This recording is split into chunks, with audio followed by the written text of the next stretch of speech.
Hola a todos, ¿cómo están? Espero que estén muy bien. Les saluda a su amigo Iván Donaldson. Ricardo Ferrón de Música Cuántica TV. Lenin Alejandro de Camino a la Gnosis.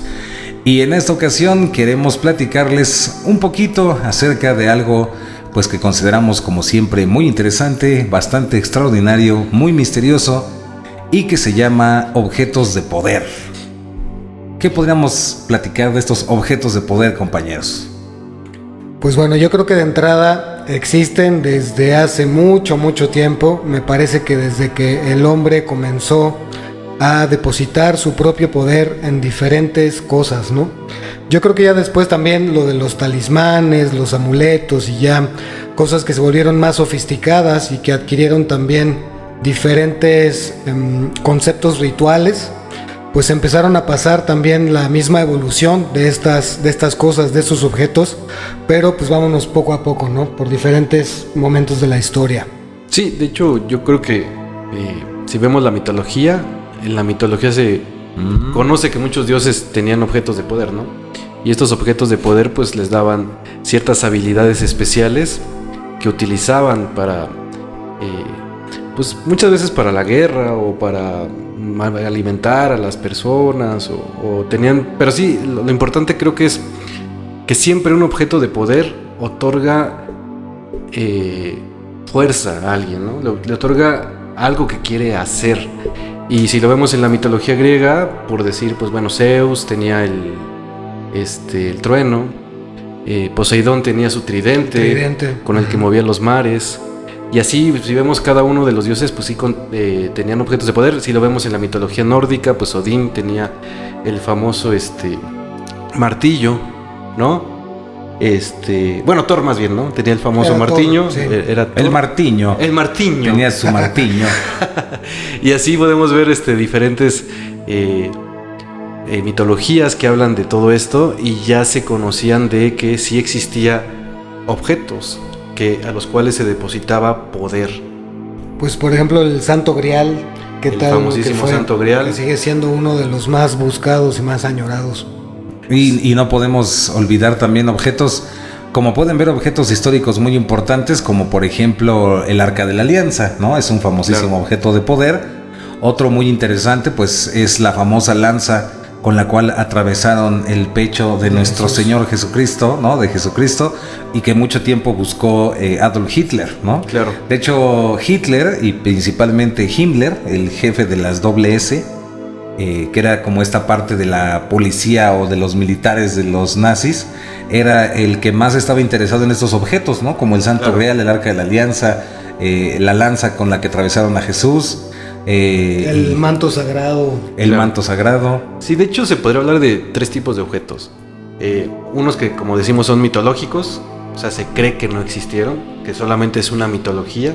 Acuérdese de pegarse hacia el micro. Sí, solamente es una mitología. Otros que realmente sí pues se conoce que existen, pero nunca se han visto, ¿no? Que eso podría ser el Arca de la Alianza, o sea, físicamente no se tiene una prueba fehaciente. Y otros que ya iremos platicando, que sí se conocen físicamente, o sea, no solamente se quedaron en la historia, sino realmente se buscaron, incluso mucha gente los encontró, estos objetos de poder. Y pues bueno, creo que sería esa como la clasificación que le podríamos dar, ¿no? O sea, tanto los que ahí están en historias, en cuentos, tanto los que se sabe que sí existieron, pero nadie los ha visto físicamente, y los que se encuentran ya físicamente, sí los encontró alguna persona, ¿no? Y fíjate que inclusive también existen objetos que por sí mismos representan un poder, independientemente de estas cuestiones que a veces se acercan un poco a lo que vemos en las películas o a estos superpoderes o a ciertas facultades de la suerte o facultades protectoras, que sí, definitivamente existen estos objetos. Hay otros objetos que por sí mismos cuentan con el poder del conocimiento. Son objetos que están imbuidos de toda la tradición de una cultura, como los que conocemos como los jeroglíficos o los códices, en donde se encuentran encriptados grandes mensajes que por supuesto hablaban de estas facultades a las que habían alcanzado diferentes líderes o personas muy específicas que dejaron el testimonio de estas cosas inscritas en piedra o en pergaminos también. Los pergaminos también se pueden considerar objetos de poder por todo el conocimiento que contienen. Claro. Y no podemos obviamente dejar de hablar de uno de los más famosos, que es el famosísimo Anillo Atlante, ¿no? Por ejemplo, este Anillo Atlante, que se considera un objeto de poder y que pueden conseguir ustedes en cualquier tienda esotérica de su confianza. Y pues podríamos hacer prácticamente un programa entero de estos objetos de poder, ¿no? El Anillo Atlante, se cree que fue este anillo el que protegió al descubridor de la tumba de Tutankamón, de la famosa maldición, ¿no? Entonces, pues sí, para empezar yo diría, como pueden ver, ya dimos un breve, ¿cómo le podríamos decir? Un breve pincelazo, un breve vistazo a los objetos de poder, pero pues hay que comenzar, como dicen por ahí, por el principio. Y yo me atrevería a hablar de estos primeros seres humanos que se narra en la historia, que vivían en las cuevas, que estaban ahí en la mismísima antigüedad con sus pinturas rupestres, etcétera, y que existía esta figura famosa de el chamán, ¿no? Esta es una de las opciones, de las visiones que podemos manejar más occidental, ¿no? Más cruda, más realista, y cómo el chamán, pues, tenía esta capacidad de otorgarle a los objetos estos poderes, ¿no? Otro que resalta mucho son estas famosas, son una especie como de flechas, o más bien como gotas que caían del cielo, que en realidad son meteoritos, y que les llamaban piedras del rayo o piedras de poder, algo que inclusive en la santería se sigue utilizando y que creo que está muy relacionado con Shango. Entonces, desde ahí nace también esta fascinación por los objetos de poder en la antigüedad, como estos meteoritos que caían del cielo, ¿no? Y estas capacidades extraordinarias que les conferían a estos objetos, ¿no? A quien tuviera estos meteoritos en sus manos, ¿no? Sí, de hecho me hiciste recordar la película de Odisea en el espacio, 2001. Los monolitos. Los monolitos, ¿no? Que en teoría, lo que da a entender la película es... estos monolitos son los que le dan conciencia al hombre, ¿no? Bueno, primero ahí se ve que son todavía no son hombres, sino están como en el proceso de sí, entre como neandertales, ¿no? Sí, neandertales, y en el proceso, y realmente este monolito, que podríamos considerar un objeto de poder, les otorga la conciencia, y ahí en ese proceso es cuando ya se hacen seres humanos. Exacto, ¿no? Ahora tenemos este monolito. Lo que es muy similar. Como les dicen aquí mis compañeros, como les comentan, existen diferentes niveles de estos objetos de poder, y yo me atrevería a decir que existen estos objetos que en realidad las personas sacralizan, ¿no? O lo ven o le dan este poder. Como por ejemplo, en la antigüedad se usaba muchísimo eso, y ahora también, pero lo hacen de manera inconsciente, ¿no? Un objeto de poder ahora es un celular, por ejemplo, y las personas no se dan cuenta de eso, claro, ¿no? Hay personas que preferirían perder su cartera que perder su celular, ¿no? O perder la cabeza. Porque le otorgan este poder a un objeto como el celular, por hablar de tiempos modernos. Pero en la antigüedad, pues en todas las culturas antiguas, el mismo Egipto obviamente estaba lleno de estos objetos de poder. No podemos dejar de hablar de las famosas pirámides en Egipto, las esculturas que inclusive tenían vida, ¿no? Y sabes que también recuerdan que originalmente, ahorita que hablabas de los chamanes en las cuevas, también desde hace mucho tiempo, y esto también descrito por Jacobo Greenberg, los cuarzos tenían la propiedad de transmitir cosas, de transmitir información, porque eran registros, ¿no? Registros de todo el conocimiento universal, y bajo ciertas circunstancias, y obviamente sabiendo leerlos, los chamanes o los hombres de conocimiento podían adquirir la información directamente de las piedras, ¿no? Entonces yo creo que gran parte también de estas primeras observaciones del poder que ya tenían de por sí algunos objetos provienen de estas experiencias que hubo primeramente con piedras, con todo tipo de cristales que se fueron encontrando, y las diferentes propiedades que cada uno de esos elementos aportaba. Claro, aparte que es todo un mundo, también se habla aquí en México, me imagino que en otros países que les mandamos saludos, como Argentina, Brasil, Perú, Bolivia, en toda Sudamérica, se habla de estos objetos, por ejemplo, que custodian la naturaleza, ¿no? Se habla de ciertos objetos extraños que una vez que los conquistadores, ¿no? Los extranjeros se los quitaron, o que estaban, por ejemplo, en algún bosque o en alguna cascada, crearon ciertas disonancias o desarmonías en ese lugar, en ese ambiente. Esto también pues muy relacionado con estas maldiciones o con estos maleficios que se ponían. Entonces, como pueden ver, estos objetos, volviendo a las categorías o a los niveles, podríamos decir que en un primer nivel son objetos comunes y corriente, entre comillas, pero que el ser humano les confiere estos poderes, los famosos amuletos del ojito, ¿no? Que utilizan mucho en Medio Oriente y que son para la buena suerte, etcétera, ¿no? La famosa cruz Ankh, ¿no? Que también se la ponen para la buena suerte, los escarabajos, el ojo de Horus, la mano de Fátima, el ojo de Horus. Sí. Híjole. Y bueno, también como pueden ver hay símbolos que también se convierten en objetos de poder, como en el caso de la famosísima esvástica, ¿no? Que el mismo Hitler también utilizó de una manera muy diferente a como durante milenios la han utilizado en la India o en el budismo, ¿no? Entonces, como pueden ver, es muy vasto, pero bueno, estos primeros objetos, digamos que son objetos sencillos, como puede ser un pedazo de tela, puede ser, por ejemplo, una moneda, que le dan este carácter de objeto de poder. Una pata de conejo. Una pata de conejo, etcétera.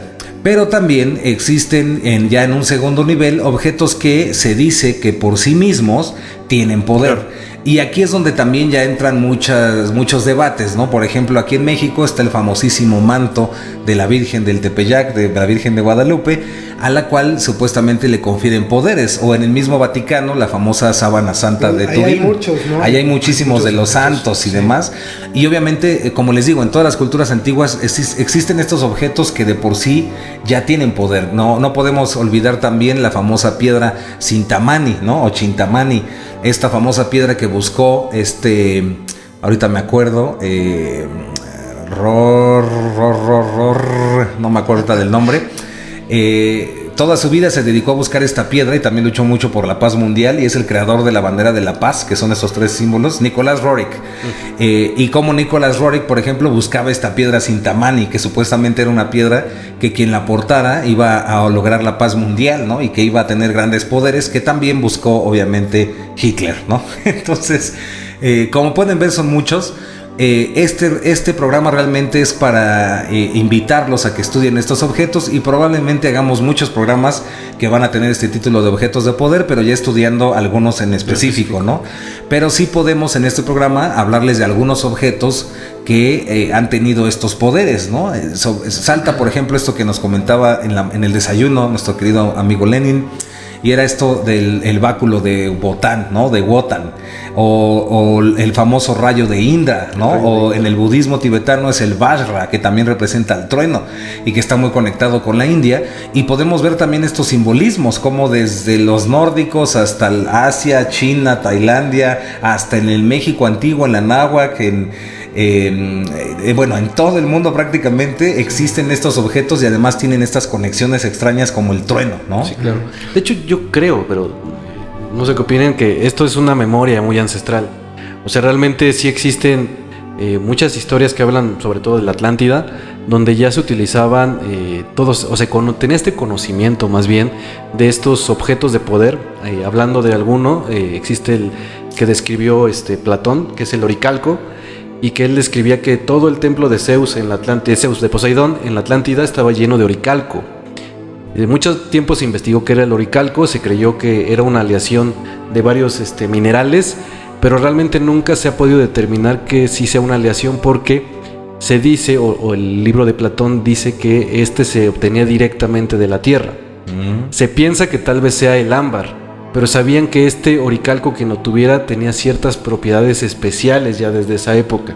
Y parece que los seres humanos, con el paso del tiempo, tienen ese recuerdo de que existen, como tú dices, en un primer plano, minerales que tienen ciertas propiedades que otorgan ciertas capacidades, ¿no? a los seres humanos, y siempre se ha buscado, ¿no? También por eso se buscó tanto tiempo el oro, porque saben que es un buen transmisor. Claro, ¿no? Conductor. Un buen conductor. Bueno, que es un mito, porque sí, claro. Recuerda que ya se demostró que el oro no es un excelente transmisor de conducción eléctrica, pero sí es un símbolo de la inmortalidad, por ejemplo, y se cree que tiene propiedades a lo mejor de otras dimensiones, ¿no? Claro, y además es un recuerdo también del dios solar. Exacto. ¿No? Entonces también quien tenga, inconscientemente tal vez, quien tenga acceso a más oro, tiene acceso a esta energía masculina, energía solar, y tal vez ese también sea el motivo de por qué tanto tiempo se estuvo buscando el oro, ¿no? Claro. Independientemente de que también al oro se le ha adjudicado el poder de la creación, el poder creativo. Quien sea que tenga mucho oro tiene gran poder creativo porque tiene el poder del dinero también. En simbolismo, ¿no? En simbolismo, pero pues sí, definitivamente el oro como mineral representa ese poder, ¿no? El poder terrenal, el poder material, independientemente de sus propiedades conductivas, representa eso, ¿no? Claro. Y creo que también sería bueno mencionar una distinción importante de que algunos objetos vistos desde la conciencia humana, algunos objetos por sí mismos contienen poder, otros objetos hay que imbuirlos de poder por medio de la ritualización. Como el famoso tetragramatón, ¿no? Exactamente, o como lo que llaman los talismanes. Originalmente el talismán, la función del talismán solamente aplica, o el talismán adquiere poder cuando quien lo está intencionando hace los rituales y hace la limpieza y todo este trabajo en el objeto específicamente. Lo que no pasa con los amuletos ya son cosas como establecidas, como símbolos establecidos que por sí mismos, por el mismo poder de la conciencia colectiva, se les ha imbuido ese poder. Claro. Me recuerdas ahorita, por ejemplo, los talismanes de Salomón que sacaron en los famosos libros, ¿no? Que aparte tienen que ser de ciertos materiales, tienen que ser ritualizados a determinada hora, tienen que usarse determinados elementos. Con cierto lenguaje hebreo y símbolos ahí extraños. Y también, pues obviamente, en estos objetos de poder existen muchas coincidencias también con seres del espacio, ¿no? Que entregan estos objetos también a los seres humanos, ¿no? Es que son muchísimos estos objetos de poder y realmente cubren una gran gama de espectro, ¿no? De utilización y de formas, ¿no? Claro, también, de hecho, no olvidemos las plantas también. También son objetos que tienen poder. Claro. ¿No? Las famosísimas plantas de poder, que yo diría más bien las plantas de la conciencia, pero también hay plantas que si te pones, por ejemplo, los famosos estos, ahorita no me acuerdo el nombre, frijolitos rojos, que por ejemplo, que utilizan mucho en la Amazonía. Pensé que ibas a decir que si te pones acá. No. Estos frijolitos rojos que utilizan mucho en la Amazonía para protección, por ejemplo, los Shipibo, ¿no? O muchas tribus de Brasil. Entonces, los famosos ojos de venado aquí en México, ¿no? Que hasta Caifanes hizo su canción del ojo de venado, ¿no? Claro. Y podríamos decir que lo que estamos diciendo son objetos de poder que cualquiera de nosotros podemos tener, ¿no? Pero existen unos objetos de poder, que eran los que tú mencionabas hace rato, que son aquellos objetos de poder que los seres humanos han estado buscando porque tienen un poder todavía más alto, ¿no? Que puede llegar más sublime. Y eso, pues existen personas que se han dedicado toda su vida a buscarlos. Y no solamente eso, hay personas, como lo hicieron los templarios, que se dedicaron a cuidarlos, a protegerlos. Es muy curiosa la historia de los templarios porque pues, al principio nada más eran 9 personas en una zona muy difícil, que era el paso y en Medio Oriente, y esas 9 personas lograron ser los hombres más poderosos del mundo. Que por cierto creo que no tenemos un programa de los templarios. Sería bueno hablar de ellos. Ya hemos hablado de ellos, pero no un programa. Así en específico, no. Hay que hacerlo. Y lo que llama la atención, y por eso hay tantas leyendas en los templarios, es que en muy poco tiempo logran hacer esto. Y se cree porque ellos logran obtener varios objetos de poder. Y no solamente eso, pues después los defienden, los conservan ellos y los tienen en su poder.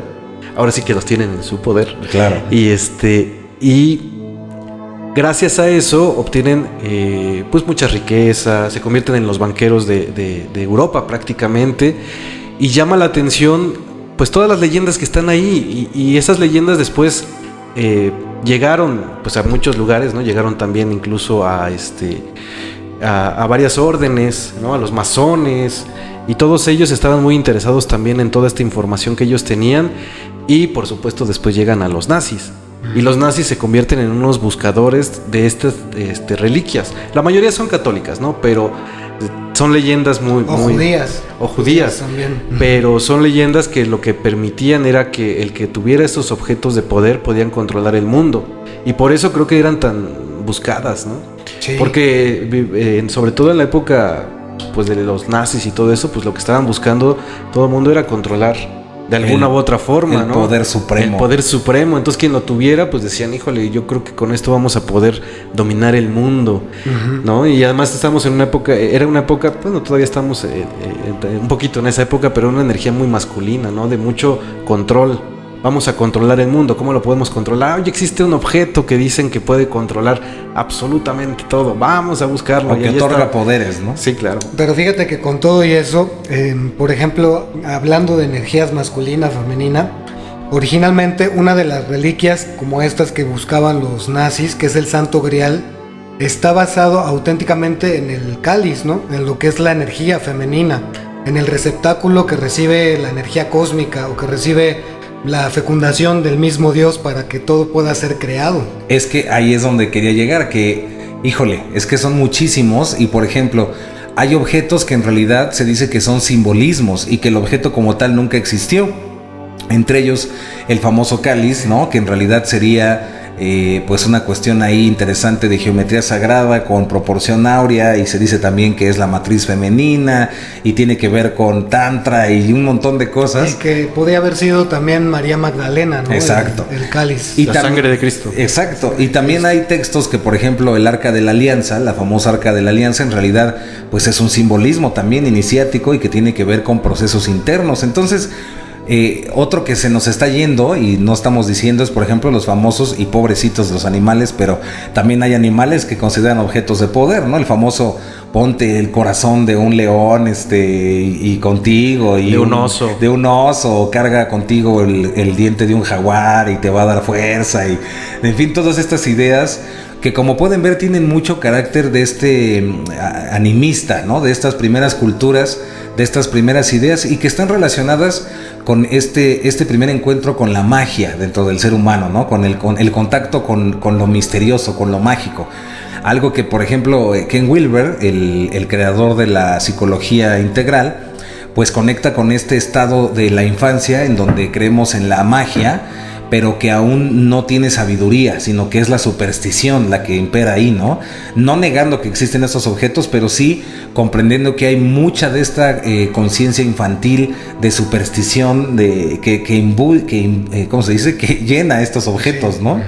Entonces, entender que hay diferentes niveles de comprensión de estos objetos de poder. Entonces, no es lo mismo, imagínense, no es lo mismo hablar de la complejidad de lo que es el Arca de la Alianza, lo que significa todo su simbolismo, o el ojo de Horus, por ejemplo, ¿no? O el Santo Grial, a hablar, por ejemplo, de las propiedades del cuarzo citrino para tener riqueza, ¿no? Entonces, son diferentes niveles de estos objetos de poder.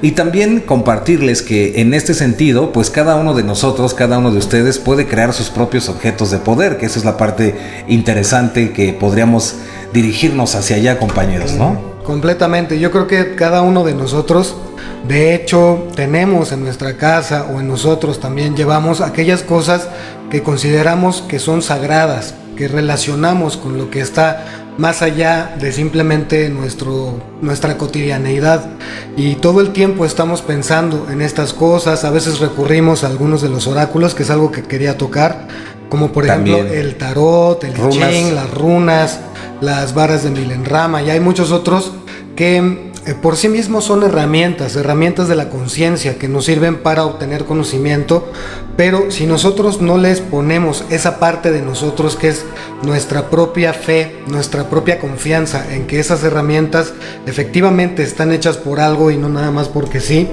entonces probablemente no llegarían a funcionar tanto que como si nosotros le estamos poniendo la intención, la fe y la confianza a estas cosas. Es como estos, por ejemplo, en el tarot, ¿no? Hay muchos que lo vemos como esta herramienta de autoconocimiento, pero también hay personas que lo conectan, y es muy respetable, con esta parte de la adivinación, ¿no? Y la conexión con espíritus y con estas cosas. Y en ese sentido el tarot, por ejemplo, tiene que ser consagrado, tiene que ser aromatizado, limpiado, tiene que llenarse inclusive con saliva o con sangre de la persona que la utiliza u otras cosas, bueno, otros ya fluidos. Unos niveles ya así muy... Exacto, entonces, como pueden ver, estos de los objetos de poder está muy conectado con el esoterismo, ¿no? Pero igual, entendiendo que el esoterismo en su base era el conocimiento interno, ¿no? El exoterismo, lo exotérico, es el conocimiento externo. Pero así como esta palabra esotérica se ha desvirtuado hacia lo mágico, místico, supersticioso, de la misma manera muchos objetos han saltado de un simbolismo real a ser algo mágico y supersticioso, ¿no? Sí, y... algo que quería tocar, que también no quería dejar de decir respecto de la superstición. La superstición sí es una fuerza bastante poderosa, claro, pero siempre hay que recordar que la superstición es una cuestión que viene, digamos, del rumor, viene de lo que escuché, de que algo pasó allá, viene de las historias antiguas que nos contaban los abuelitos, las abuelitas, las tías, etcétera, y no tiene que ver tanto con la experiencia propia. Cuando se convierte en experiencia propia, deja de ser superstición y ahí auténticamente ya se convirtió en una experiencia. Mientras no sea una experiencia personal, seguirá siendo superstición, y hay que tener como bien clara esa distinción de que si no te ha tocado a ti que sea una experiencia que tú ya viviste, sigue siendo simplemente una habladuría, un rumor, algo que forma parte de la cultura, del inconsciente colectivo, como lo habíamos expresado. Pero creo que sí es importante no darle poder a cosas que realmente no estemos experimentando como tal, ¿no? Yo por eso toco madera, ya toqué para que no me pase nada. Sí, de hecho me hicieron acordar a Don Juan cuando habla de los objetos de poder. Al principio no quería hablar mucho de esto porque también es cierto que estos objetos de poder se utilizan para cosas no tan positivas, ¿no? Como es la brujería, la manipulación. La manipulación. Entonces yo siento que por eso no quería como platicar mucho. Y además también soy chistoso, pero es cierto. Entre más tú hables de un objeto de poder, le das más poder. Claro. Entonces, creo que algo que le deja muy claro a Carlos Castaneda es que más allá de los objetos de poder, el poder reside en cada uno de nosotros. Y él le dice muy claro, dice, la verdad es que los objetos de poder que yo conozco lo utilizan los brujos de niveles más bajos. O sea, los chafas. Los chafas, de los que utilizan para la brujería. Como dice mi hijo, los chaquetos. Sí, claro. Los chaquetines.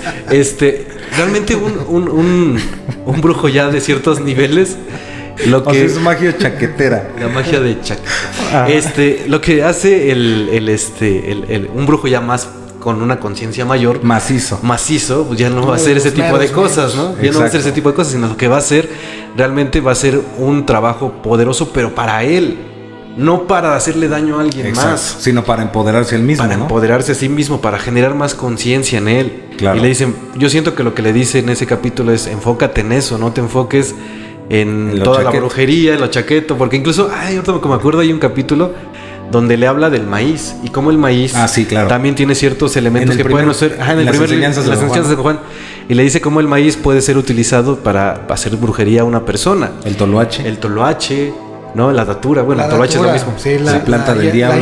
La hierba del diablo y todo esto. Pero creo que esa es la parte como muy básica, ¿no? O sea, estos objetos de poder, y creo que la parte interesante, sobre todo si hablamos de objetos míticos, como el Santo Grial, ¿no? Que está buscado desde los caballeros de la Mesa Redonda y tienen una leyenda grandísima. La espada de Excalibur. La espada de Excalibur. Sí. Creo que lo importante de ahí es que hablan de una leyenda y esta leyenda se convierte en una búsqueda. Y los seres humanos estamos en busca de eso allá afuera, pero realmente para encontrarnos a nosotros mismos. O sea, porque el objeto en sí lo único que te va a hacer es ir a buscarlo para que tú, como justo a lo que tú decías, Master Richard, para que tengas la experiencia. Claro. Y esa experiencia se convierta en algo interno. O sea, realmente trabaje de forma interna para que te des cuenta, ejemplo, en el Santo Grial, que tú eres el Santo Grial. Claro. ¿No? Claro. O sea, que más allá de lo externo, o el laberinto del Minotauro. O el laberinto del Minotauro, que tú lo creaste, que tú eres el arquitecto, eres el personaje principal, pero a su vez eres los personajes secundarios, a su vez eres la persona que, la energía femenina que te va a sacar de ese laberinto, eres la energía masculina. El héroe de la película. Eres el héroe de la película, papá. Pues porque eso habla, ¿no? Siento que los objetos de poder de legendarios hablan del camino del héroe. El héroe que tiene que salir a buscar un objeto externo para darse cuenta que ese objeto es él. Exacto. ¿No? Tú eres la espada de Excalibur. Exacto. Bien. El héroe bien. eres tú. Así. El comercial. The one is you. The one is you. Eres tú. The one is you. Juay de Rito. Sí, claro. A ver, Juay de Rito. Ay, de Rito. A ver. El Perseo. El o Perseo eres tú. Andrómeda. O Exacto. cualquiera de esos personajes están ahí para recordarnos eso. Claro. Que creo que eso es lo importante. La ¿no? medusa está en ti, el minotauro El minotauro está en ti. Exactamente. Aunque a veces no lo quieras ver, ¿no? Digas, no, ¿cómo voy a ser el minotauro? Mejor No, le echo la culpa al chivo. es una bruja. Exacto, exacto. Que hizo ese minotauro. Entonces, como pueden ver, efectivamente, excelente esa intervención, mi querido Lenin. Y es también entender que muchos de estos objetos de poder en realidad son simbolismos e historias del camino iniciático, ¿no? Del camino hacia el propio conocimiento, lo que vendría siendo la gnosis, ¿no? Entonces, la gnosis ancestral, no, y volvemos a repetir, no tiene mucho que ver con la neognosis, que eso ya es otra cosa. Pero la gnosis ancestral, la gnosis antes del Cristo, está muy relacionada con estos simbolismos, ¿no? Y estos caminos que todos los iniciados a lo largo de la historia manejan, ¿no? No, inclusive la misma historia de Jesucristo es también una Exacto. historia que habla acerca de lo mismo, ¿no? Claro. Habla acerca de sacrificar todas esas cuestiones del juicio, del ego, de la materia en pro de la conciencia. Y por ejemplo, en México, ¿no? Está, ahorita no la voy a contar, pero está, por ejemplo, la historia del nacimiento de Huitzilopochtli, ¿no? Del nacimiento del colibrí zurdo. Y cómo cuando nace tiene su Xocoatl, que es su macana de serpiente, ¿no? O sus macana de fuego, o serpiente de fuego, sí. sus macanazos. Pero que en realidad está hablándonos del Kundalini, ¿no? De esa espada interna. También muchos de estos relatos de la antigüedad, como la espada de Excalibur, está hablando de esa espada dentro de nosotros mismos, que nos va a conectar con nuestro propio reino, porque al final, pues tú eres el mismísimo rey Arturo, ¿no? El Merlín podría ser tu propia conciencia que te está guiando en este camino. La magia, y así lo podemos ver en cientos o miles de historias iniciáticas a lo largo del mundo, pero esto no quita que sí existan objetos, claro, que es muy interesante y es complicado hablar de estos objetos, que sí existan objetos de poder que a base de años y años y años de cargarlos con energía mental o energía psíquica, sí tienen poderes, como es el caso de estatuas, por ejemplo, en India, ¿no? De Ganesha, donde sí da leche, por ejemplo, o estas estatuas que hacen milagros, ¿no? Imagínate a millones de personas orando en la estatua. Exacto. Estos objetos que a través de la fuerza psíquica, pues sí les dan un poder, ¿no? Y realmente hacen que sí lo tengan. Sí, que yo creo que por ahí iba la búsqueda de Himmler, ¿no? De este cuate de las, este güey de las SS, ¿no? Sí, claro, Hitler, ¿no? La famosa historia de Hitler que desde siempre estuvo buscando la lanza de Longinos, porque se decía que la lanza de Longinos, a quien la tuviera, le otorgaría el poder de dominar el mundo. Exacto. Y pues cuenta la historia desde que Hitler era muy joven y era pintor ahí, no muy famoso ni no muy bueno, pero era pintor. Iba al museo porque estaba esa lanza de Longinos. Digo, se cree que hay varias lanzas de Longinos, pero la que él específicamente buscaba estaba en los tesoros de los Habsburgo. Y él iba desde muy joven a este lugar a observar la lanza de Longinos y decía que algún día él iba a obtener esa lanza de Longinos. Claro. Era su sueño. Y era su sueño. Y realmente... Su sueño chaqueto. Sí. Aunque dicen que él pues ni tan chaqueto. Chaqueto. Aunque dicen que Chairo. Aunque dicen que pues realmente después quien hace la búsqueda de todos esos objetos no es tanto Hitler, ¿no? Sino Himmler. Exacto. Y Himmler empieza a buscar absolutamente todos.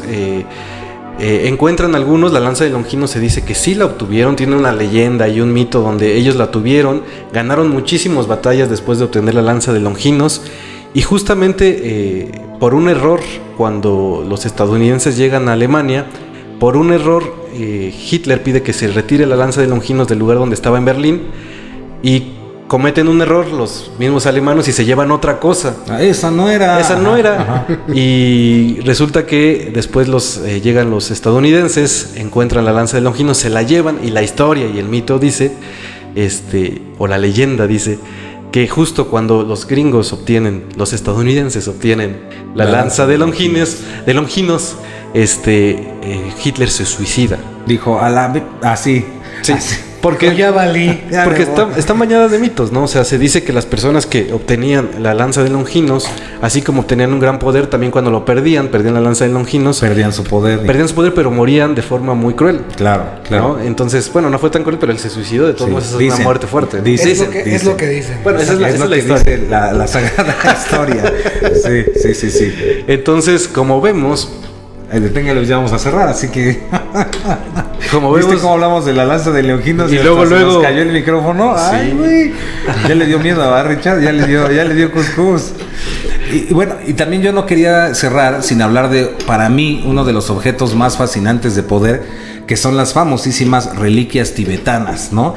Estas reliquias que son cristales, pedazos de hueso, pedazos de cabello, también cristales misteriosos que quedan cuando se creman los cuerpos de los lamas o de los rinpoches, y que debería de hacerse un análisis científico de estos objetos, que en verdad, al menos desde nuestra experiencia, hemos estado cerca de estos objetos y se siente, ¿no?, esta fuerza y este poder que tienen estas reliquias tibetanas, ¿no? Pues como ciertos malas y campanas y cosas así que tienen por sí mismas unas vibraciones fuertísimas. Exacto.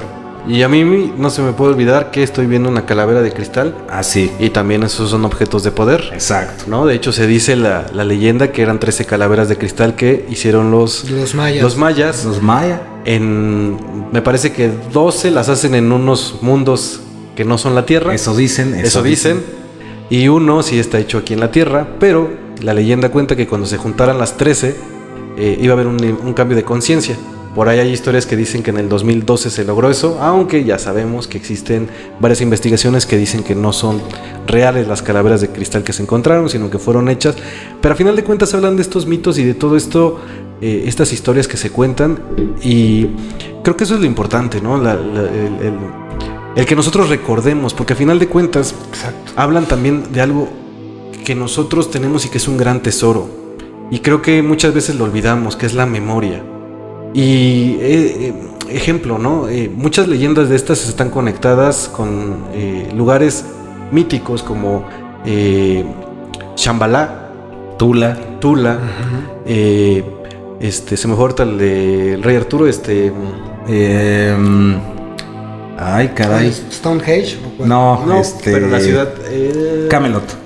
Ajá. Camelot, que son ciudades que se dice que existen no en un plano físico, sino que están como en otro plano existencial. En un plano etérico. Y además muchos de estos contienen una información muy importante para la humanidad, para el crecimiento de su conciencia y el desarrollo de su evolución. Exacto. Y a final de cuentas creo que eso también es para mí muy importante, ¿no? Porque cuando nosotros nos decidamos a encontrar en estos objetos de poder un desarrollo de la conciencia y el recuerdo de esas memorias, creo que es cuando se va a empezar a desarrollar más la evolución humana, ¿no? Vamos a convertirnos como en seres que estamos más interesados en trabajar en nosotros mismos que en trabajar en lo externo, y ya esas herramientas de poder ya no van a ser vistas, que no estuvo mal, pero tal vez era parte de la historia, que nada más eran utilizadas para verlas como, si yo la tengo, entonces voy a destruir a mis enemigos y voy a ser el ser más poderoso del universo, ¿no? Y que también aplicaban el sentido de que si la gente efectivamente creía en el poder de ese artefacto o de ese objeto, entonces obviamente quien lo poseyera ya por default iba a tener ese poder. Porque porque la gente le daba también ese poder. Exacto. Para cerrar, mis queridos amigos, porque ya casi es el momento, yo quisiera cerrar precisamente robándome esta idea del buen Lenin. No es cierto, pero sí recordarles que la búsqueda es adentro. No dejemos de estar buscando estos objetos afuera, vayamos hacia adentro, y como diría el señor Genaro de la tienda de la esquina, busca lo neto y no lo chaquetón, ¿no? Entonces, buscar la verdad que está dentro de nosotros y dejar de perdernos en el espejo del mundo, ¿no? En sus espejismos, y buscar la realidad que está dentro de nosotros. Como diría Jung, quien ve hacia afuera duerme, ¿no? Y quien ve hacia adentro despierta, ¿no? Aplausos, ¿no? Aplausos. Gracias. O también, si vas a depositar tu poder en objetos, si van a depositar el poder en objetos determinados, sea lo que sea, ya sea un crucifijo, una piedra, un cuarzo, un pedazo de madera, una pata de conejo, lo que sea, recuerda que el objeto solamente es el reflejo de algo que está dentro de ti. ¿De tu propio poder? De tu propio poder. Así es. Aplausos. Y se despide Ricardo de Música Cuántica TV. ¿Pero es Música Cuántica TV o Música Cuántica TV? Música Cuántica TV. Y también TV. Y también TV. Te vigila. Ahora comí payaso, ¿eh? No se Sí, preocupe, ya vimos. No, yo de mi parte, ya hasta se me olvidó que iba a decir. Pues creo que también es muy interesante entender que estos objetos de poder, como decimos, son recuerdos, memorias, que hablan también de capacidades humanas y que creo que pueden ser utilizados o vistos de alguna otra forma ahora, ¿no? Ya no solamente como objetos de destrucción, de fuerza, de energía muy masculina, sino creo que también la energía femenina va a ayudar muchísimo a que se desarrolle de otra forma y se vean de otra forma estos objetos. Bueno, que también hay objetos de fertilidad. Sí, claro, no, claro. Para mí la Virgen de Guadalupe es un objeto totalmente femenino, ¿no? Sí, sí. O estas estatuas gorditas de Mesopotamia y demás que tenían sí. este poder de fertilidad también, ¿no? Claro. Entonces, creo que hacia allá, creo que lo más importante es, si tú estás interesado en todos estos objetos de poder, está muy bien. Cayendo todo acá, Ricardo. Ajá. Está muy bien. Pero no te olvides de algo que siempre decimos aquí en Códigos de Multiverso y creo que también es muy importante. Observa y hazlo de forma consciente. Y siempre dirige un propósito, ¿no? Exacto. Porque creo que muchas veces esta misma vida nos enseñaron que siempre hay que entregar el poder. El poder a los demás, ¿no? Exacto. Entonces estamos rodeados de ciertos seres que hemos entregado el poder como un gobierno o como muchas veces le depositamos todo este poder de algunas situaciones que nos pasan en la vida a un tercero, a los padres, a los abuelos, a los tíos, y es tiempo de que a lo mejor recuperes ese poder. Exacto. Para trabajarlo en ti, ¿no? Retomarlo. Eso sería todo. Aplausos, mi Lenin. Nos reímos porque Lenin está a 2 segundos de que se le reviente el banquito en el que está sentado. Sí. Entonces, Por cierto, también es tiempo de que por ahí vayamos recuperando el poder como nación, ¿eh? Ahí nada más sí. como recordatorio. Como recordatorio, claro. Sí. Y bueno, para acabar, ya hemos terminado esta transmisión. Hasta aquí termina esta parte tan interesante y siempre vamos a salir con nuestra super jalada de la profecía, ¿no? Entonces entender que obviamente es algo que nos gusta hacer, que consideramos muy ameno, así que según cuenta la profecía, ¿cómo fue esta profecía? ¿En qué La de objeto Botán, fue? ¿no? La de Botán, de Botán. De Botán. El bastón de Botán. El bastón de Botán. ¿Qué pasó? Que si tú ibas a Shambhala, Pégase al micro. ibas a Shambhala y hablabas acerca de códigos de multiverso. O sea, tú llegabas a Shambhala. Sí, así directo. Decías, Tocabas. ¿qué onda? Yo veo códigos de Tocabas multiverso. el timbre ahí en Shambhala. Así, y ya te abría el San Pedro, ¿no? Imagino. San Pedro. Sí, te veía San Pedro. Como tibetano, así, con así. Ajá. San Pedro versión tibetana. Ajá. Sí. ¿Qué pasó? Ajá. ¿Qué pasó? Una levelencia. Ajá. Reverencia. Salía Quetzalcóatl, si no me equivoco. Odín, que dicen que es lo mismo, pero Te salía acá. aquí, ¿qué pasó? ¿Qué andan haciendo por acá? Y les platicabas acerca de los objetos de poder. Ellos directamente te iban a decir que tú tienes el poder de suscribirte a Códigos de Multiverso, Activar la campanita. Compartir campanita, los videos. compartir los videos y te va a ir muy bien. Vas a tener un acceso directo a toda la red de Shambhala si lo haces. Ájale. Y que ibas a tener el objeto de poder, ¿no? Que tu nariz iba a ser el objeto de poder, ¿no? Según yo. Sí, que tu nariz va a ser el objeto de poder. Exacto. Entonces, pues Por eso ustedes- habrán quitado la nariz de la esfinge los invasores porque habrá hecho todo esto. Ahí y la estaba esfinge- sentado el poder de. Ahí estaba el mero poder. Oye, por cierto, la esfinge pues puede ser un objeto, Es un objeto de poder, ¿no? de hecho, sí. Pues bueno, ya. Como otra todo vez. lo que hay ahí, pero bueno. Ya párenle, ya deténganse. Pues muchas gracias, los queremos muchísimo, les mandamos un abrazo muy grande, se ven en el espejo de la realidad y que viva ¿qué? El El amor. amor. Cuídense. El amor. Y ya no sirve mi objeto de poder.